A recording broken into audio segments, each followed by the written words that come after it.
Good morning, welcome to Planet Mojo. Hi, Frankie. He's such a good horse. Today, I'm going to be doing sucker removal and weed control in the vineyard.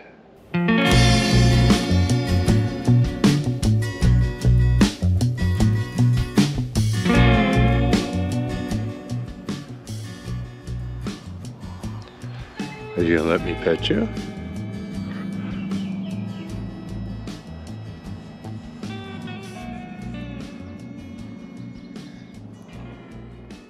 And sucker removal is the removal of these. These are sent up by the roots. These type of vines, this is Marquette grapes. These are self-rooted. They don't have a different rootstock grafted onto them. So I can actually use these for a new trunk if I want to, but this one has a real nice canopy, so what I need to do, I'll come here with my shears, I might as well just show you, and I'll cut this off just below the surface and then cover it just a little bit. Then I'm going to come around a little bit later and spray glyphosate on all these weeds. The reason for getting rid of the suckers first is because if I spray that, it's still connected to the vine and it could damage or kill the vine. Also, while I'm here, anything down low like this, I'll just pop off. Glyphosate works on greenery, and if you got any green stuff down low and you spray it, it can affect the vine as well. So I got to go through real quick and get rid of those. A lot of this stuff is just weeds, it's not grapes, but I have to make sure that I get all the grape suckers out of there and any low stuff, except for cases like this right here.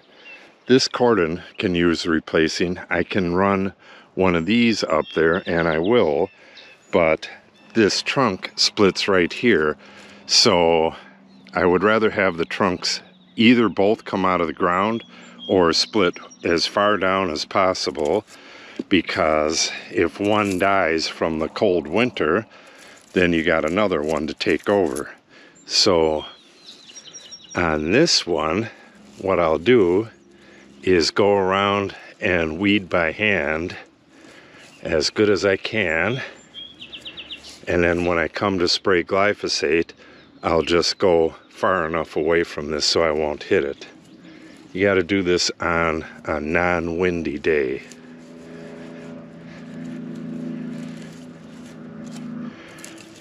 And if glyphosate gets on the trunk, like say this one right here, when I come through here, let me see, oh actually, kind of hard to tell. I'll have to take a look. But this could be a new trunk right here. There's going to be lots of little things to show you along the way, and I really need to get this done quick. I got to come back down here in a couple of days and do some shoot thinning. Oh, this one's not a real good example. Oh, maybe it is. What do we have here? 1, 2, 3, 4, 5, 6, 7 shoots, but it would normally require 6 right in this area, so that's just fine. I'll leave those alone. Okay, I'll show you the shoot thinning in a shoot thinning video. Today we're just going to concentrate on getting rid of suckers coming out of the ground, on low stuff on the trunk, and spraying the rows with glyphosate.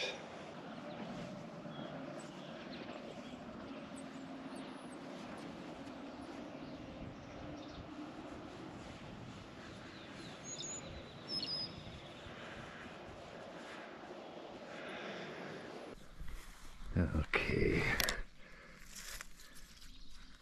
that is a grape. It's got a fairly nice stem on it.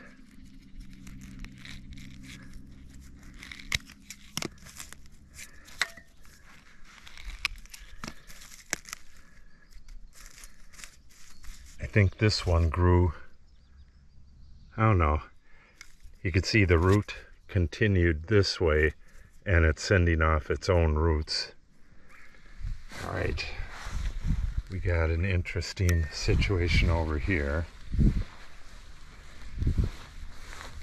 Got a fairly big one right here, little one there. Hard to tell if that's grape or not, but I'll cut that out. That is not grape. But this one right here, that's not grape, that's not grape. But this one is grape, and this one is grape, and we have an empty spot here. So that's probably growing up from the root of the vine that was planted here.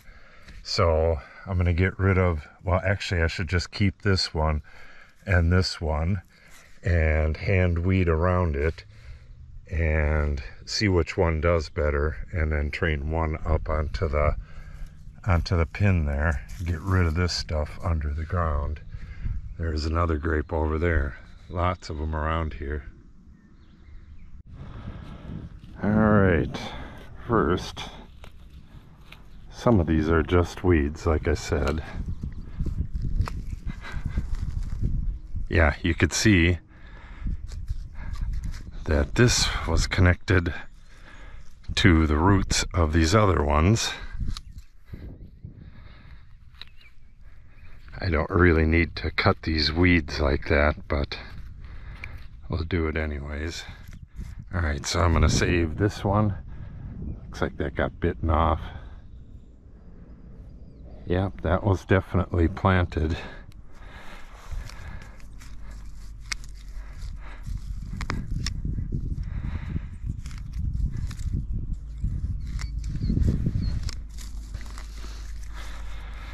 All right.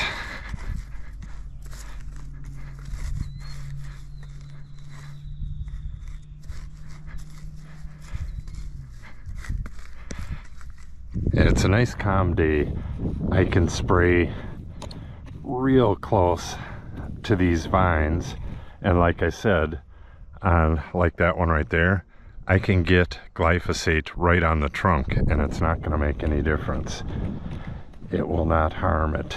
It needs to go on green living tissue to do any damage. Like, you can spray it on the trunk of a tree and it won't do anything to the tree. But if you spray it on the leaves, then you'll have problems. Okay, so I'll spray all of this stuff, and a little bit later I'll make a choice as to which one of these to keep, or I'll keep both of them as two separate trunks. That's probably what I'll end up doing. All right, I got one right there, and then we'll move on down the line. This actually goes really quick if I'm not filming.